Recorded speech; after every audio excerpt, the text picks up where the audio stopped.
Dear students, Pinus के इस chapter के अंदर आज हम पढ़ेंगे फीमेल कॉर्न यानी मादा शंकु स्ट्रोबाइलस जिसे कहते हैं, इसकी संरचना। तो जैसा आपको डायग्राम में नज़र आ रहा है, जो फीमेल कॉर्न पाइनस का होता है वो ईयर टू ईयर वेराई करता है। एक साल में इसकी ग्रोथ कम होती है और इसके बाद दूसरे साल इसकी शेप फिर चेंज हो जाती है और मतलब एनुअल, बाइनियल, पेरिनियल जो फीमेल कॉर्न होते हैं उनकी स्ट्रक्चर में डिफरेंस आता है। तो यहाँ पर जो फीमेल कॉर्न है, ये फीमेल कॉर्न जो लंबी शाखाएं होती हैं, असीमित वृद्धि की शाखाएं, इनके सिरे पर जो इसके लीव्स हैं उनके एक्सिस में 1 से 4 तक के ग्रुप में डेवलप होते हैं और जो असीमित वृद्धि की शाखाएं हैं इनको ये रिप्लेस कर देते हैं। मैदानी क्षेत्रों में जो इनका डेवलपमेंट है वो सर्दी के मौसम के अंदर जैसे दिसंबर जनवरी में, और जो हिल स्टेशंस हैं पहाड़ी क्षेत्रों में, तो फीमेल कॉर्न्स का जो डेवलपमेंट है वो अप्रैल मई के आसपास होता है। और इनमें जो पॉलिनेशन है वह अगली जो स्प्रिंग सीजन आता है यानी 1 साल के बाद, उस समय इनमें परागण होता है। तो सीड, जिस कॉर्न के अंदर सीड बनते हैं, ऐसा कॉर्न बनने के अंदर 3 साल लग जाते हैं, यानी 3 साल में ये मैच्योर होता है। फर्स्ट ईयर के अंदर कॉर्न छोटे साइज़ के होते हैं, 1 से 2 सेंटीमीटर के, और लाल हरी स्ट्रक्चर के रूप में दिखाई देते हैं।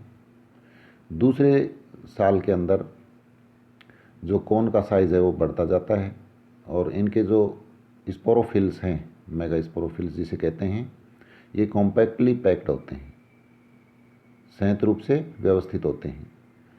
तीसरे साल के अंदर कॉर्न मैच्योर हो जाते हैं और इनमें कॉर्न का जो सेंट्रल एक्सिस है उसकी ग्रोथ हो जाती है और इस कारण से जो मेगा स्पोरोफिल्स हैं, जो बीजाणु पर्ण हैं, इनके बीच में स्पेस डेवलप हो जाता है, तो ये खुले खुले दिखाई देते हैं। फीमेल कॉर्न का जो साइज़ है मेल कॉर्न की तुलना में काफ़ी अधिक होता है और इनकी जो लंबाई है वो 15 से 20 सेंटीमीटर तक होती है। एक पाइनस की स्पीसीज़ है पाइनस लैम्बर्सियाना। इसमें फीमेल कॉर्न की जो लंबाई है वो नियर अबाउट 60 सेंटीमीटर के आसपास है और दूसरी जो स्पीसीज़ बताई गई है पाइनस कॉल्टेरी, इसके अंदर इसकी लंबाई 25 से 35 सेंटीमीटर तक होती है, 25 से 35 सेंटीमीटर।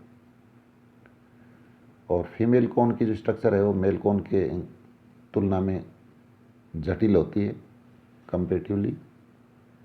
प्रत्येक फीमेल कॉर्न मेगास्पोरोफिल से बनता है और ये मेगास्पोरोफिल्स कॉर्न के सेंट्रल कॉर्न के चारों ओर, यानी सेंट्रल जो कॉर्न एक्सिस होता है उसके चारों ओर स्पाइरल क्रम के अंदर अरेंज्ड होते हैं। कुछ जो बेसल नीचे की ओर जो छोटे मेगास्पोरोफिल्स हैं, इनको छोड़ करके सभी मेगास्पोरोफिल्स फर्टाइल होते हैं और प्रत्येक मेगास्पोरोफिल एक संयुक्त स्ट्रक्चर होती है जो 2 स्केल से बनती है। एक है ब्रैक्ट स्केल यानी सहपत्र सल्क और दूसरा है कॉन स्केल और ओव्यूलिफेरस स्केल। ब्रैक्ट स्केल को कॉन स्केल कहते हैं और दूसरा है ओव्यूलिफेरस स्केल या सेमिनिफेरस स्केल। ब्रैक्ट स्केल अपेक्षाकृत छोटी एक मेम्ब्रेनस स्ट्रक्चर है जो कॉन एक्सिस पर ओव्यूलिफेरस स्केल्स के नीचे डायरेक्टली अटैच्ड होती है। कॉन के मैच्योर हो जाने पर जो ब्रैक्ट स्केल्स हैं वो बेंड ले जाते हैं यानी मुड़ जाते हैं, जिससे बीजों का प्रकीर्णन सिंपल हो जाता है और प्रत्येक ब्रैक्ट स्केल में केवल एक वेस्कुलर बंडल होता है। इसका जाइलम ऊपर की ओर ओरिएंटेड होता है। कुछ साइंटिस्ट के अनुसार मेगास्पोरोफिल्स के इस भाग को कार्पलरी स्केल या कवर स्केल्स भी कहा जाता है। तो इसके अंदर जो ब्रैक्ट स्केल और ओविलिफेरस स्केल्स हैं, इसके डायग्राम्स बी और सी के अंदर ओपन करके दिखाए गए हैं। ये जो डायग्राम है ये फीमेल कोन का एलएस है, लॉन्गिट्यूडिनल सेक्शन। तो प्रत्येक जो मेगास्पोरोफिल्स है इसके अंदर क्लियरली इसमें दो भाग नज़र आ रहे हैं। एक तो ब्रैक्ट स्केल है जो बड़ा होता है और एक ओविलिफेरस स्केल होता है, और इसके नीचे के अंदर ओव्यूल्स लगे होते हैं। ओविलिफेरस स्केल्स ब्राउन कलर की एक रिजिड वुडी स्ट्रक्चर होती है जो ब्रैक्ट स्केल्स की डोर्सल साइड पर अटैच होती है। प्रत्येक ओविलिफेरस स्केल्स की जो आकृति है वो नियर अबाउट ट्रायंगुलर होती है, और इसका ऊपरी चौड़ा और मोटा भाग एपोफाइसिस कहलाता है, जो कि एक तरह से स्टाइल पार्ट होता है। जो पृष्ठीय भाग है तो एपोफाइसिस पृष्ठीय भाग में रोम्बोइडल दिखाई देता है, यानी चतुष्कोणीय, और इसका केंद्रीय भाग अम्बो कहलाता है। प्रत्येक ओविलिफेरस स्केल की डोर्सल सरफेस पर आधार के निकट दो बीजांड उपस्थित होते हैं, और प्रत्येक बीजांड का जो माइक्रोपाइल है वो कौन एक्सिस की ओर ओरिएंटेड होता है। बीजांड के अंदर जो माइक्रोपाइल यानी अंड द्वार पाया जाता है वो किधर मिलेगा, कौन एक्सिस साइड में। अब इसमें एक इम्पोर्टेंट पार्ट है morphological nature of ovuliferous scale. Ovuliferous scale यानी बीजांड दरअसल की आकारी की प्रकृति क्या है। तो इसमें देखिए, बीजांड दर स्केल यानी ओविलिफेरस स्केल्स ब्रैक्ट स्केल्स के एक्सिस पर मिलता है, और इसकी जो मॉर्फोलॉजिकल नेचर है वो डिबेटेबल रही है। अलग अलग वैज्ञानिकों के द्वारा इसके बारे में अलग अलग व्यूज़ रखे गए हैं। तो कुछ जो मेन परिकल्पनाएं जो दी गई हैं वैज्ञानिकों के द्वारा इसकी आकारी की प्रकृति के बारे में, जैसे सैक्स, आइकलर, इनके अनुसार जो फीमेल कोन है एक सिंपल फ्लावर है, और उनके अनुसार कोन के सेंट्रल एक्सिस की तुलना जो है वो रिसेप्टाकल या थैलेमस से की गई है, पुष्पासन से या पुष्पात्र से की गई। यानी सेंट्रल एक्सिस जिसके ऊपर क्या लगे रहते हैं, मेगास्पोरोफिल्स, तो उसको माना गया है कि ये पुष्प के अंदर जो पुष्पासन पाया जाता है वही है ये।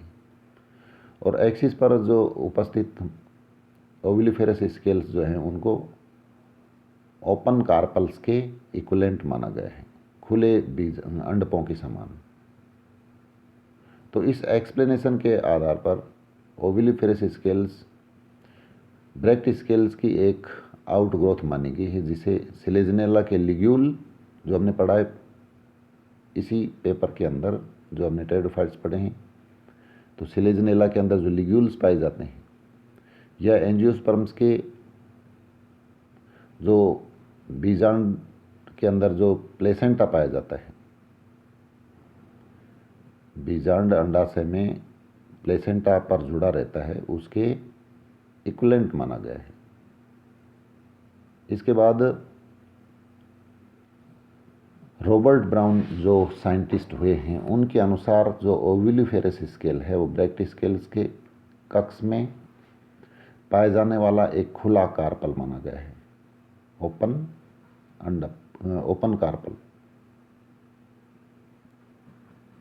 और ये जो व्यू रखा गया है रॉबर्ट ब्राउन के द्वारा, इसकी मतलब कि लोगों ने सपोर्ट नहीं किया है, इसकी आलोचना की गई है।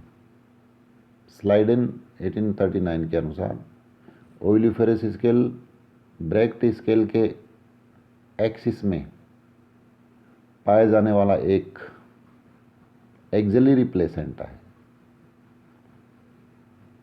अगले जो व्यू रखने वाले हैं इसके ओविलिफेरस स्केल्स की मॉर्फोलॉजिकल नेचर के बारे में वो हैं अलेक्जेंडर ब्राउन। और अलेक्जेंडर ब्राउन के अनुसार ओविलिफेरस स्केल एक एक्सिलरी शूट यानी कक्षीय प्ररोग की फर्स्ट 2 लीव्स की जो फ्यूज़न जो होता है, प्रथम 2 पत्तियों के फ्यूज़न से बनी संरचना मानी गई है, पहली 2 पत्तियां जो होती हैं, तथा एक्सिलरी शूट की वृद्धि फर्स्ट 2 लीव्स, पहली जो 2 पत्तियां हैं उनके विकास के बाद समाप्त हो जाती है। ये विचार रखा गया है। वान टी गम, हमने वान टी गम और डोलियट का नाम सुना है जिन्होंने स्टीलर थ्योरी को दिया है। तो वान टी गम ने ब्रेक्ट स्केल को एक लीफ तथा ओविलिफेरस स्केल्स को उसके कक्ष में उपस्थित यानी उसमें उसके एक्सिस में पाई जाने वाली एक पत्ती युक्त ब्रांच माना है, सिंगल लीफ ब्रांच माना है। और एक जो व्यू दिया है फ्लोरिन के द्वारा इसकी आकारी की प्रकृति के बारे में, उसके अंदर इन्होंने बताया कि अनेक जो जीवाश्म हैं, फॉसिल्स जो कोनिफर्स हैं, उनकी स्टडी की गई है और उसके आधार पर पाइनस के फीमेल कोन को एंजियोस्पर्म्स के का जो इन्फ्लोरेसेंस है उसके इक्विवेलेंट माना गया है,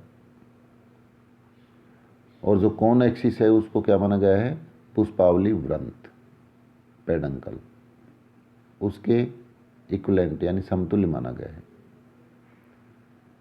इनके अनुसार ब्रेक्ट स्केल वास्तव में एक ब्रेक्ट है तथा इसके कक्ष में पाए जाने वाला ओविलिफेरस स्केल एक रूडिमेंट्री फीमेल फ्लावर है, यानी एक ऐसा पुष्प स्त्री पुष्प है जिसका विकास बहुत ही कम हुआ है।